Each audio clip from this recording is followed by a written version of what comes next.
last week I blamed Edwin for this problem, but I don't have him here to blame now. It's just completely user error. So I missed the little guy not being here. But good morning to everyone that is here. So good to see you guys again. And I hope that you all got some of the much-needed rain out here that we did out in Breda. It seems like for, all year, anytime there would be rain in the forecast, a couple miles north of us would get a lot of rain, and a couple miles south of us would get a lot of rain, but we'd just get totally missed, and we'd get like a few drops as the clouds just like puckered back up and held it in until it got to the next town over. So we were very, very thankful, especially my father-in-law who does farm the land out there, for all the rain yesterday, because everything was starting to look pretty yellow, and Iowa shouldn't be yellow this time of year. So that was much needed.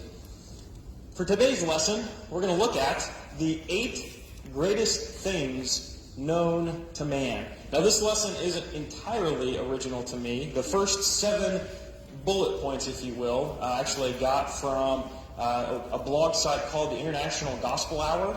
They have a web page, a Facebook page, and they also do a podcast, and they post some pretty good Bible study material. And one that I listened to while I was driving about a week ago was the 7 greatest things known to man. And so I added one because I think they left one off.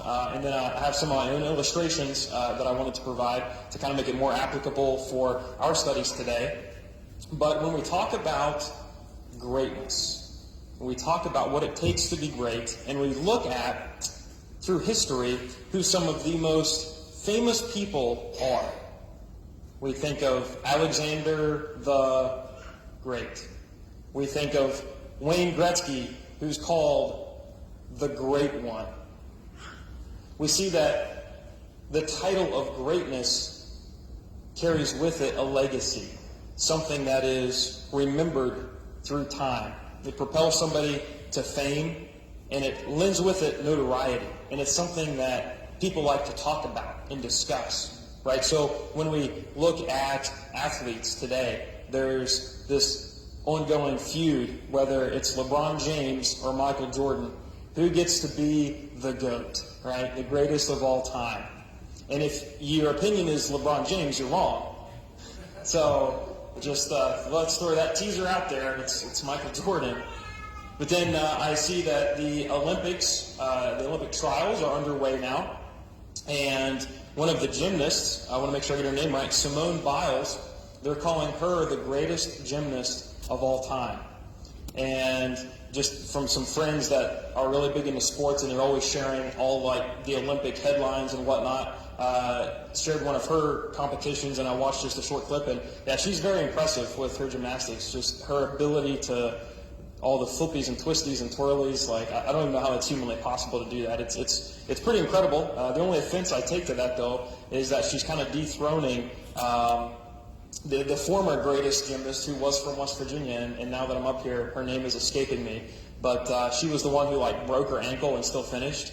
They planted the dismount and got gold. You probably have seen that highlight. And so she was from West Virginia, so I'm kind of saddened to see that a West Virginian's getting dethroned as the greatest gymnast of all time. And then actually, just a couple days ago, one of Megan's friends was over at our house, and we were just talking, and he farms, but he also wrestled when he was in school, and he was telling me about this guy named Dan Gamble. And is anybody here familiar with him? I'm seeing a few nods, a few people, maybe not so much, but a few people do acknowledge him. Well, I've never heard of him before, but apparently he's considered one of the greatest wrestlers of all time. He won, I guess, multiple gold medals in wrestling, and I guess his record, I guess he was like undefeated, or maybe only had like one loss when he was in college or something. But he's considered the greatest wrestler, and he was from Iowa. I think he wrestled at maybe Iowa City. Iowa State, okay. I don't want to get that wrong, not here. So, Iowa State wrestler who, on the world level, is considered one of the greatest wrestlers of all time. But this extends to more than just athletes. We can think about actors, too. Great actors, right? So, how many of you all have ever watched a TV show or a movie simply because an actor or an actress that you like is in it? I mean, I've done that before. Chris Pratt came out with a new movie, The Tomorrow War on Amazon. Really didn't know anything about it, but I knew Chris Pratt was in it. So we watched it when it came out, and it wasn't bad. But I only watched it because it was Chris Pratt, and I think he's a good actor. And so we follow people that we consider great. And I'll throw out one more for the kids in the audience. When you talk about superheroes, there's always the contest, who would win in a fight, Iron Man or Batman? You're always kind of arguing over who's going to be better. And I point these out because we always are pursuing greatness in some degree. Whether it's in our own lives because we want to be great at the job that we do, or whether it's we are pursuing greatness in our ability to recognize other people's accomplishments.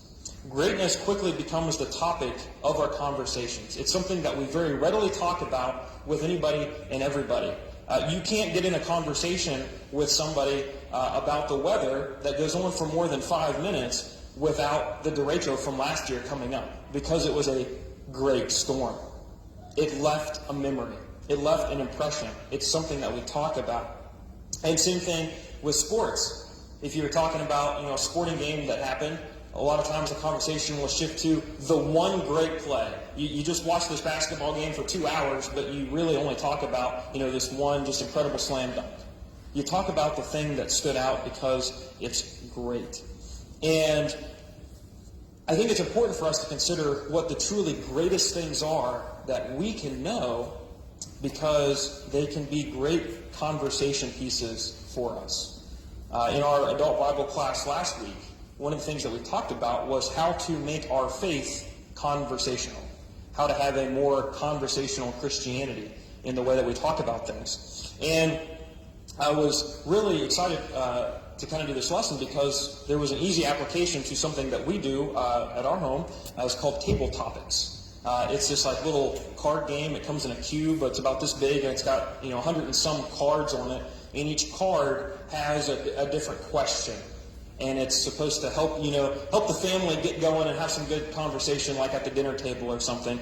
And so, a lot of those topics are questions that revolve around greatness. And so I wanted to pull out, some of these were direct quotes from these table topic cards, but some of them are just from even like Facebook posts and discussions that I've seen that talk about your opinion on great things. So one of them was, who is the most influential person in your life? So we're talking about who is a great person that has influenced you in some way. Another question about greatness is, what is the best gift that you've ever received? And so a lot of you can think back to Christmases and birthdays from times past, and maybe like that one toy that you weren't expecting to get on Christmas Day, but then you got it and you were just so thankful for it. What is the greatest book that you've ever read? And so, even though Harry Potter's been out for several decades now, I still have a few friends from high school that their entire life is consumed with nothing but Harry Potter because they consider it a great series. A fourth one, which of the constitutional amendments is the most important? I'll save my opinion on that for a little bit later. Number 5, what is your favorite possession? And this one's pretty subjective, but once again, we're talking about something in your life that has great value to you. Number 6, what is the most influential organization today? Now, this is pretty broad. You could be talking about governments here. We could be talking about charity organizations. One of the big ones that I think of with this question is how on Amazon they promote their site smile.amazon.com, where it allows you to set up a charity of your choice, and a certain percentage of every purchase that you make on Amazon will donate to that charity.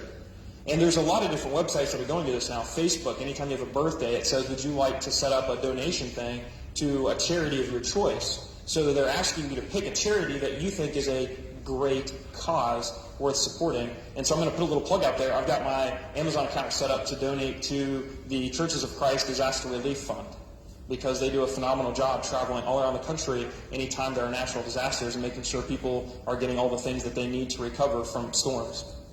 Number 7, what is your ideal vacation? We're talking about a great place that you just really enjoy being. And then an 8th one here, how do you define success? So in your mind, what do you think lends to greatness? What is a great accomplishment that you would have in your life? And so what I want to do for this lesson, and I promise I'm going to try my best to not let this go on for 2 or 3 hours, is see how we can take these conversational topics These are things that you all have probably already answered before in conversations with friends or with family or on social media posts online. These are all topics that we already have answers for and that we have already thought about in some capacity. So let's look at them now from a scriptural stance, and we're going to make some connections here. So first, I want to look at the most influential person. And so for me, that's kind of a toss-up depending on the day, depending on where I'm at in life. Usually my answer is genuinely my dad, because he has meant so much to me. But when we talk about today, probably the person who in the day-to-day has the greatest influence is honestly Edwin, because I'm his primary caretaker as Mr. Mom there. And my life has changed drastically since he's come into the world, and he has encouraged me so much already. But I want us to look at the greatest being. And so I'm going to do something just a little bit different than normal here, and that is, I'm not going to just directly read the quotes. I want to take the time to actually have everyone turn to some of these passages. And this is coming from some advice that I picked up this past week from a fellow friend who preaches full-time out in Virginia. And he said, as often as is conducive to the lesson, to actually turn to the passages and don't just copy and paste. Because the passages mean a lot more when you see the words in your own Bible, as opposed to just some words on a screen. And so, first passage we're going to look at is 1 Chronicles 29. We're going to look at verse 11. 1 Chronicles 29, verse 11. Yours, O Lord, is the greatness, in the power, and the glory, and the victory, and the majesty, indeed everything that is in the heavens and the earth. Yours is the dominion. O Lord, you exalt yourself as head over all. Both riches and honor come from you, and you rule over all, and in your hand is power and might, and it lies in your hand to make great and to strengthen everyone. Now therefore, our God, we thank you and praise your glorious name. And this passage comes from King David, who was in the process of preparing Solomon to be king. And David offers up this prayer and this praise to recognize God's greatness and his sovereignty over the people of Israel. And he's thanking God for how he has led him through all the trials and struggles of his life. And he has just offered, and if you read the rest of the chapter before this, David himself has offered up thousands of pounds of gold and silver of his own personal riches that he's accumulated over his life in dedication to the temple.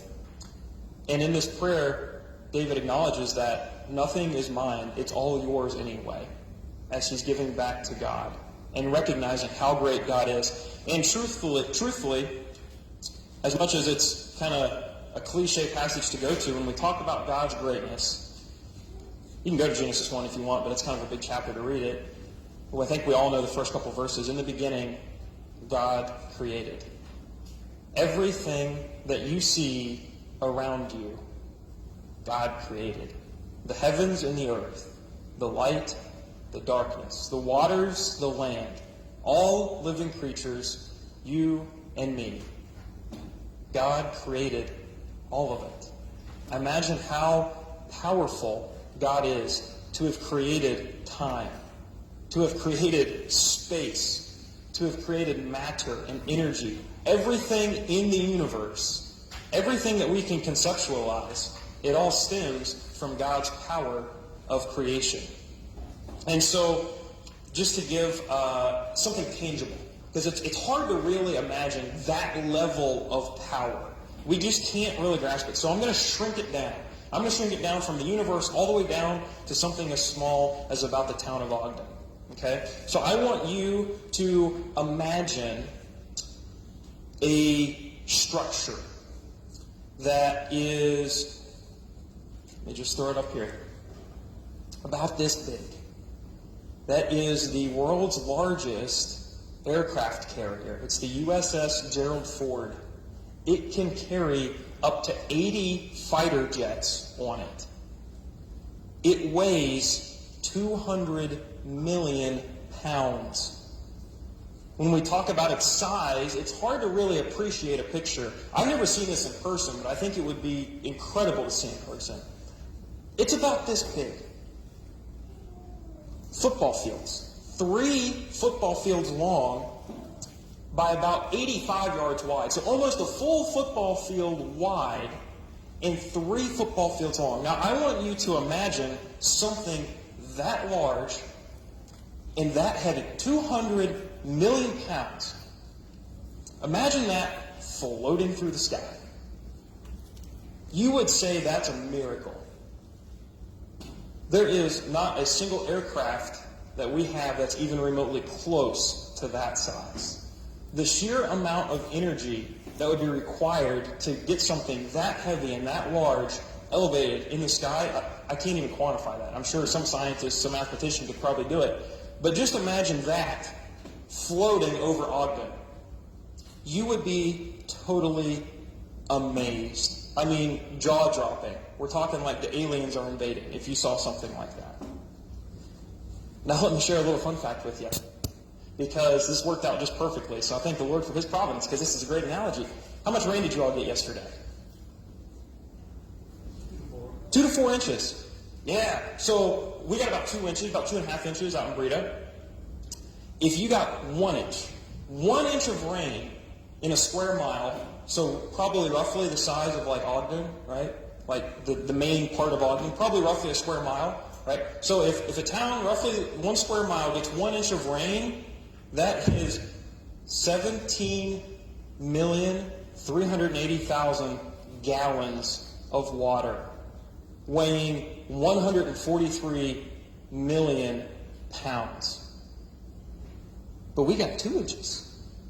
That's 280 million pounds of water that we just had falling from the sky yesterday. That's larger than this aircraft carrier. And yet by God's design, 280 million pounds of water can just float through the sky. That's incredible. I mean, that's nothing short of a miraculous design for God to have created the water cycle in that way. All right, number 2, the best gift ever received. When we think about gifts, we think about love. Because it's when you love someone that you want to give them something.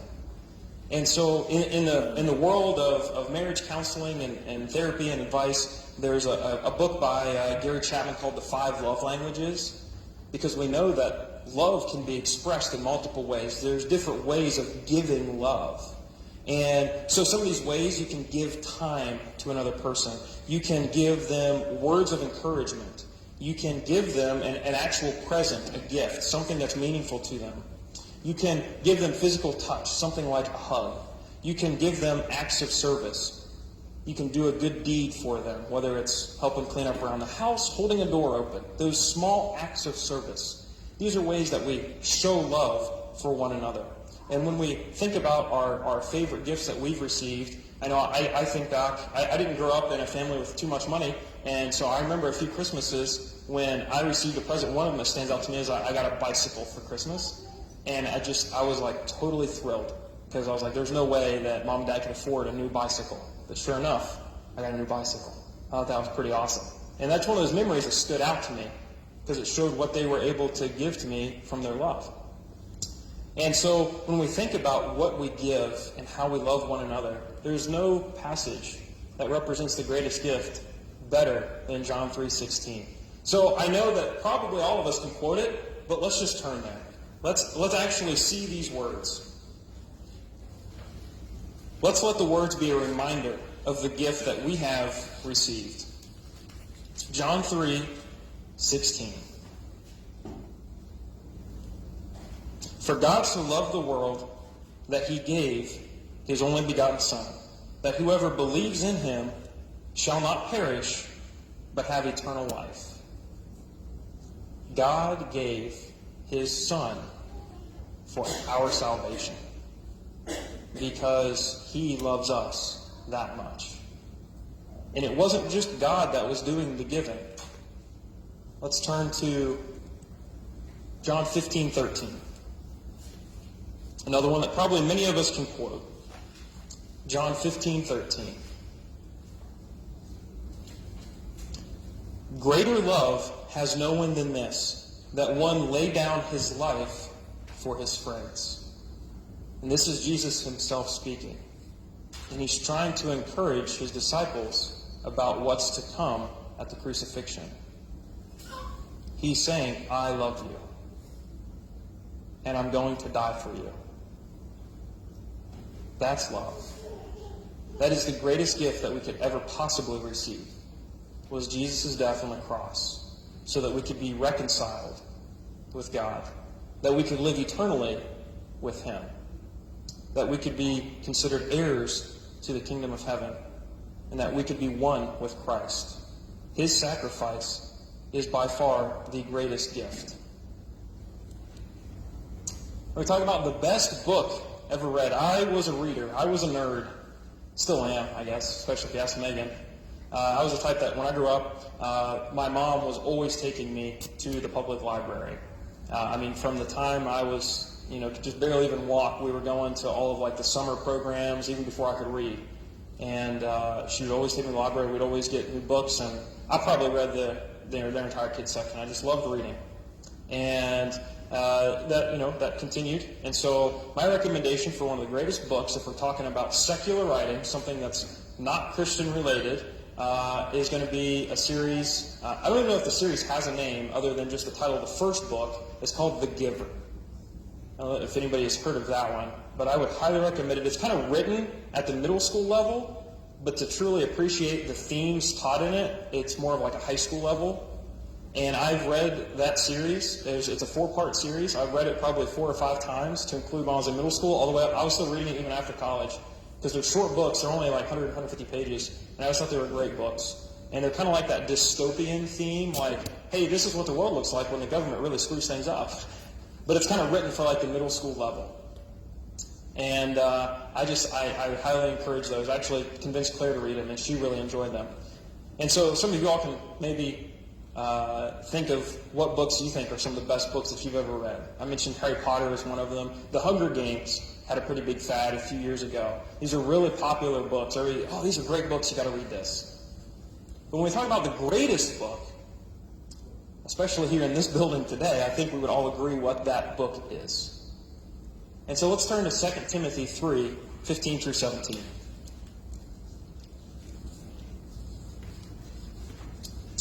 Second Timothy 3, 15 through 17. Now this is Paul. He's writing this letter to Timothy as an encouragement. He says that from childhood you, that being Timothy, have known the sacred writings, which are able to give you the wisdom that leads to salvation through faith, which is in Christ Jesus. All Scripture is inspired by God and profitable for teaching, for reproof, for correction, for training in righteousness, so that the man of God may be adequate, equipped for every good work. It doesn't matter how much Shakespeare you can quote, Shakespeare is not going to get you to heaven. It doesn't matter how many 1984 George Orwell books you wrote to help you understand the dangers of government. It's not going to get you to heaven. It's not going to help you be a perfect person, complete for every good work. There is no book, even though we know the Bible is a collection of writings, it's 66 books, but there's no book that has the same power and authority as the Bible. There is nothing more important for us to be able to read, to understand, and to share with others. You might be able to tell me the name of every single character ever mentioned in Harry Potter, which is thousands of pages altogether. But what value is that? What good does that do my soul? Absolutely none. Now, I'm not saying reading for fun is inherently wrong. I still read just for leisure too. But you have to focus on what's most important. If you can name all the main characters of the Hunger Games, but you can't name the 12 apostles, might be a question of priorities there. Because those books are not going to get you right with God, and they're not going to teach you how to love Him and to love one another. When we talk about the greatest book, there is only one that teaches us the wisdom that leads to salvation. Number 4, the most important amendment. Oh, did I spell it right? Yeah, okay. I thought I spelled that wrong. The most important amendment. So this is kind of a fun one. There's always that discussion, the Bill of Rights and then all the amendments that came after that. Which one has had the greatest impact in your life? And people can argue, is women's suffrage giving them the right to vote, which is definitely important. No cruel and unusual punishment. Well, that's good too, because you don't want to treat people poorly. You want to treat them as persons with value. But I would argue, and this is just personal opinion, that the First Amendment is the most important.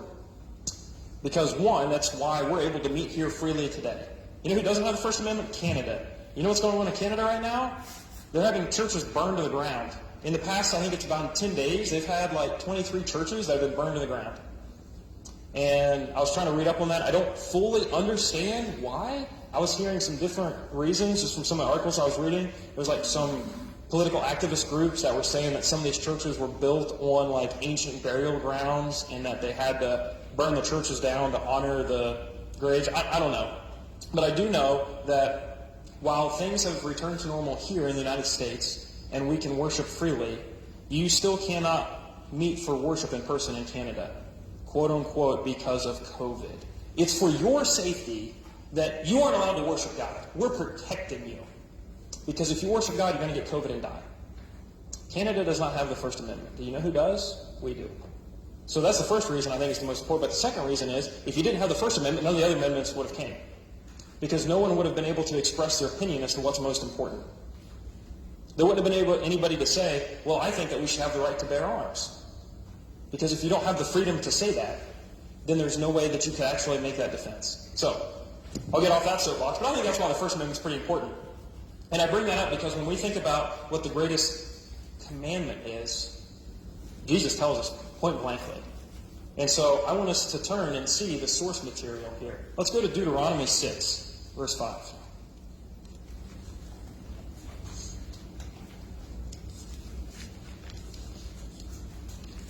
Deuteronomy 6, verse 5. You shall love the Lord your God with all your heart, with all your soul, and with all your might. Does that sound familiar? Let's look at one more. Let's turn to Leviticus 19, verse 18. Leviticus 19 and verse 18. You shall not take vengeance nor bear any grudge against the sons of your people, but you shall love your neighbor as yourself. I am the Lord. How about that one? Does that one sound familiar? Now, if you want, you can turn to Matthew 22. I'm not going to read from it because I think we all know what it says. Because Jesus quotes these first two passages. When the Pharisees came to Jesus and said, all right, since you're so wise and smart, what's the greatest commandment that we should follow? And Jesus didn't make this up. Granted, it's a good law to follow, but this wasn't something that Jesus made up. He said, you know what the greatest commandment is? It's Deuteronomy 6:5.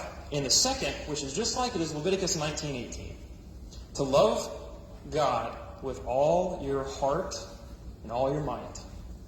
If you do that, all other laws will fall into place. And you won't have to worry about it. Because if you obey that one, you'll be obeying all of them. And one of the things that I like to point out when people say that, oh, well, Christians shouldn't play any part in the government because you can't legislate your morality. What part of my morality are you not okay with? The part where I'm supposed to love God and the part where I'm supposed to love my neighbor? So you think that we shouldn't have a law that tells us we're to love our neighbor because that just sounds terrible. And they're like, oh, well, that's a good point. If we obey God and we love our neighbor, everything else will work out. When those two things are most important in our life, and we don't need to worry about all the other laws because we'll just naturally be following them. All right, let's look at the greatest possession. We're talking about your favorite possession. I don't think I could even give an answer to this one in a non-Christian setting, like a secular answer. Like if you asked me this when I was in high school, I would have said my axe because I was like a wannabe lumberjack when I was in high school. And so I got this axe for my birthday, and it was just like an awesome present. And I was always looking for trees to chop down. I don't know why. I was just like fascinated with chopping down trees and splitting logs. Like I just loved it. And so at that time, I probably would have said, "Oh yeah, it's my axe," because I'm a lumberjack. I live in the city. I don't know. As a lumberjack, it seemed like a cool thing. So maybe you guys can think of something that is your favorite possession. So we got a new car out here. You guys have seen that. We got that because Megan drives a lot for work, and we needed something a little bit more fuel efficient than the Ford Explorer. And so it's brand new. We both like it. She really likes it, and she really likes it to the point that I was having to go out and move it. I don't remember why now. It was just like a day or two after we got it, but I had just finished working out, and so I'm kind of sweaty. And she's like, "You're not allowed to sit in my car. You can't do it. You're too sweaty." I'm like, "What do you mean?" She's like, "You're going to get the seats dirty." I'm just going to move the car. Anyway, she won. Point is, when we value something, we take care of it. You know, my father-in-law, he loves his farm. He's the type, and maybe some of the men in the room can relate to this. I can't. I'm not a big mower, but he loves his farm. He's out there mowing almost every single day. Like, if the grass is like a millimeter above what it's supposed to be, he's like, yeah, get to go mow. I mean, he just gets excited because he loves taking care of his farm. We take care of the things that are important to us. What is our greatest possession? Well, let's turn to Matthew 16:26.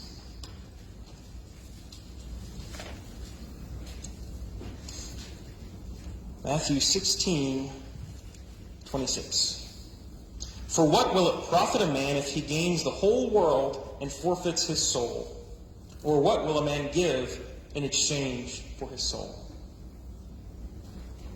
These are words of warning from Jesus that your soul should be the most important possession in your life. It is a gift from God, and it's something that no man on earth can ever harm. Any enemy that you think you have, we are very blessed to live in this country where we don't have to worry about being openly persecuted for our faith, like in China, where they put Christians in prison camps. Right? There is no man on this earth that can touch your soul. As much as they might harm your body, God is the only one that can jeopardize your soul. And he'll only do that if you're not choosing to live for him. I mentioned Genesis earlier as a showcase for God's greatness, his ability to create everything. I'm going to turn to Genesis 1 just briefly to make a point here about the value of our soul. And so I'm just going to read through a couple highlights here. How do I want to do this? Let's see. I'm just going to hit a couple snippets. This is all from Genesis 1. Then God said, "Let there be light," and God saw that it was good. God called the dry land earth, and the gathering of the waters he called the seas, and God saw that it was good. And then God brought forth vegetation and plants yielding seed, and God saw that it was good. And then God made two great lights, and God saw that it was good. And then God said, "Let the waters teem with swarms of living creatures, and let the birds fly above the earth." And God saw that it was good. Then God said, "Let the earth bring forth living creatures after their kind, cattle and creeping things." And God saw that it was good. Everything that God created, he said was good. But then there's a little bit of a twist here at the end. Because then God says, "Let us make man in our image, according to our likeness." And God saw that all that he had made was very good. Everything was pretty decent. Everything was good. But it wasn't good enough. God says, let's make something after our character. We know the "our," the plural there, to be referring to the Trinity of the Godhead. Let's make man and imbue him with our nature. It was only after God created man that he said, "This is great." That's how valuable your soul is. That of all the rest of creation, you can look up to the highest stars above, and you can look through the deepest oceans, and everything that you'll find, nothing is more valuable than your soul. Because God calls all of that good, but he considers our souls very good. because they're based on his nature and his likeness. And the only time that they're not good is when we mess it up. When we stain our souls with our sins. And he knew we would do it, which is why he loves us enough to give us his son, which was the second point, so that those stains could be wiped clean, because he loves your soul enough to do that. The most influential organization. I already kind of talked about this a little bit. There's different charity organizations out there, and just as a quick fun fact, I was curious how much donations are offered to organizations in the United States, and the yearly average is somewhere a little over $400 billion. So people willingly give up approximately $400 billion every year to charity organizations in the United States. And I think that's pretty awesome. And so we can think of some big name places out there that do a lot of good works, and we think of like St. Jude's. We think of like the Wounded Warrior Project. Some of these big organizations that do a lot to help other people out. And they are good, and I think these are worthy causes worth supporting. But when we think about the greatest institution, the one that we should always, with everything that we have, and to the best of our ability, should support, we can see what that is in Colossians 1:18. So let's turn there just quickly.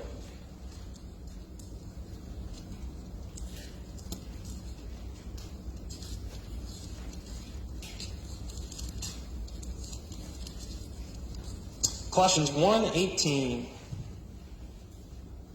He, being Jesus, is also the head of the body, the church.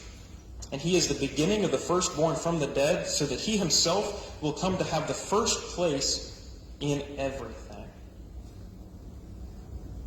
The best, the greatest institution, the greatest organization is the one in which Christ is the head of. Because Christ has all authority on earth, and he's the head of exactly one institution, and that is the church, which is his body. And we know, if we want to turn to John 13, 34 through 35, let's just turn there real quick to see an example of how the church should be operated. John 13, 34 through 35.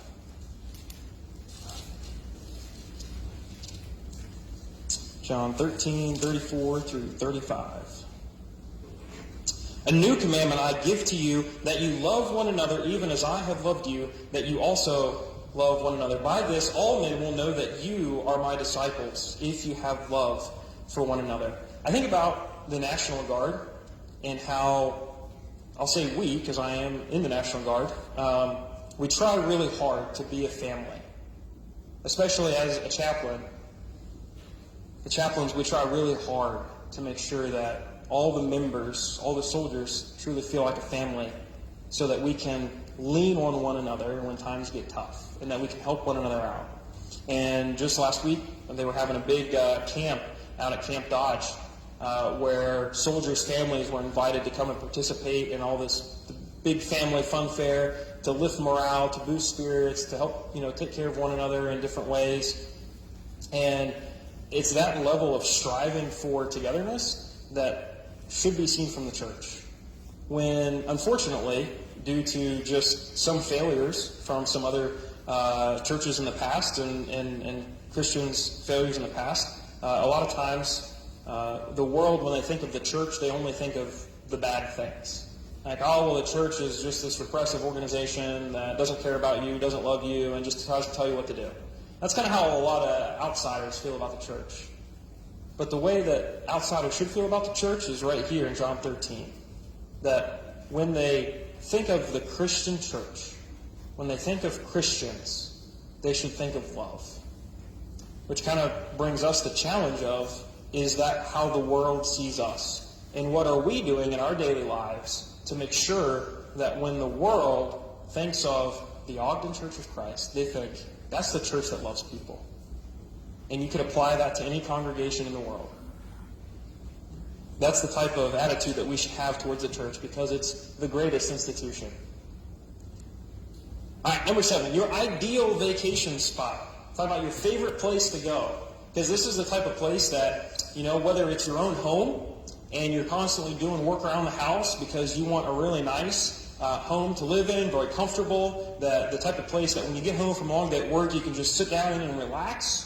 or whether it's, a true vacation place, that one place that you love to go once a year, you save up for it because when you're there, you're just able to kind of tune out from all the stresses of the world and just relax for a little bit. Mine would look kind of like this. In the mountains, being from West Virginia, I love anything with hills and trees. And so if I could just spend a week looking at that, not the picture, but like the real place, that would be pretty awesome. When we talk about the greatest place, though, a place worth working for, a place worth saving up for, a place worth living for, Jesus tells us in John 14, verses 1 through 3. Oh, look at that. I'm already there. John 14, 1 through 3. Do not let your heart be troubled. Believe in God, believe also in me. In my Father's house are many dwelling places. If it were not so, I would have told you.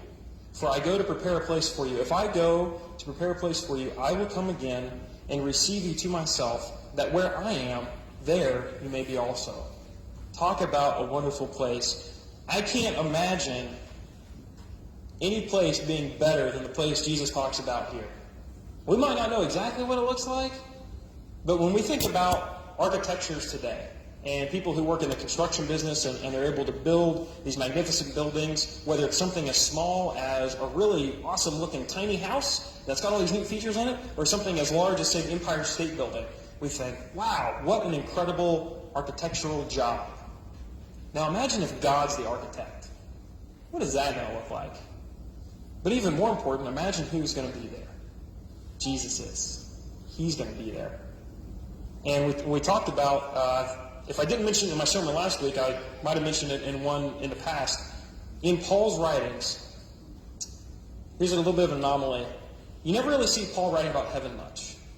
When he talks about death, when he talks about dying, he never really says that he looks forward to heaven. He says that he looks forward to being with the Lord. What a powerful presence. Imagine who you like to be around. Somebody that you look up to. Boy, don't you just love getting a hug from your mom or your dad?